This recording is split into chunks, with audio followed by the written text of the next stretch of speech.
Clear data করার জন্য আপনারা আপনাদের মোবাইলের সেটিং অপশনে যাবেন।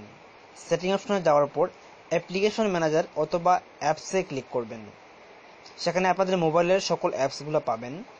সেখান থেকে চ্যাম্পকেশ অ্যাপসটা খুঁজে বের করে চ্যাম্পকেশ অ্যাপসে ক্লিক করবেন। ক্লিক করার পর স্টোরেজে ক্লিক করবেন।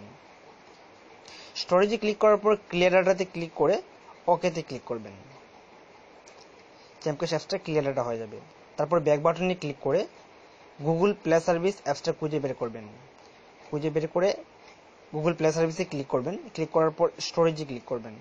তারপর ম্যানেজ স্পেসে ক্লিক করার পর ক্লিয়ার অর্ডারটাতে ক্লিক করে ওকেতে ক্লিক করবেন। তারপর ব্যাক বাটনে ক্লিক করে টাচ ভিপিএনটা খুঁজে বের করবেন। খুঁজে বের করে সেমভাবে স্টোরেজে ক্লিক করবেন। স্টোরেজে ক্লিক করে ক্লিয়ার ডাটাতে ক্লিক করবেন। তারপর ওকে বাটনে ক্লিক করবেন। আপনাদের এই অ্যাপসটাও ক্লিয়ার ডাটা হয়ে যাবে। তো আশা করি এভাবে আপনারা প্রত্যেকটা অ্যাপসের ডাটা ক্লিয়ার করতে পারবেন। প্রত্যেকটা অ্যাপসের ডাটা ক্লিয়ার করার সিস্টেম একই রকম।